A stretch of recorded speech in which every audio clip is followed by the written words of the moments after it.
आज फायनली माझ्या blog challenge आज 19th डे ऑफ आहे. तर खरंच खूप बरं वाटतं आहे. वाटलं नव्हतं की मी पूर्ण 19 डेज कंटिन्यू ब्लॉगिंग करेन. ॲक्च्युली पॉसिबल नव्हतं, बट इम्पॉसिबल पण नव्हतं. कारण की एव्हरी डे नाईटला ब्लॉग एडिट करणं, पूर्ण दिवसभर शूट करणं, नंतर रात्री एडिट करणं, तो नेक्स्ट डे मॉर्निंगला पोस्ट करणं लिटरली खरंच इझी नाही आहे. बट मी कधी माझ्याकडनं पण ते राहून जायचं कधी मग घरातली कामं ज्ञानूला वगैरे बघणं किंवा तिला स्टडी घेणं असू दे किंवा नाईटला आल्यानंतर मला डिनर वगैरे बनवणं हे पॉसिबल नव्हतं होत. बट मी कधी ज्या दिवशी पोस्ट करेन त्या दिवशीच मी रात्री 9च्या आत पण कधी पोस्ट केलं आहे.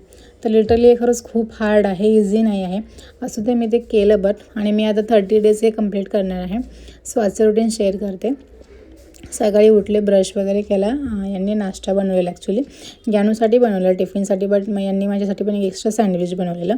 मी पण सँडविच वगैरे खाल्लं. चपाती बनवली फक्त. आज हे मला बोलले मी तुला भाजी देतो, तर त्यामुळं मी फक्त चपात्याच बनवल्या. चपाती बनवल्यानंतर डब्बा जो होता चपातीच फक्त ठेवल्या डब्यामध्ये आणि मग जाताना यांनीच मला भाजी दिली तिकडनं आणि त्यानंतर यांनी मला स्टेशनला सोडल्यानंतर आज ऑफिसमधनं येताना स्टेशनच्या इथे कॉस्मेटिकचं दुकान आहे.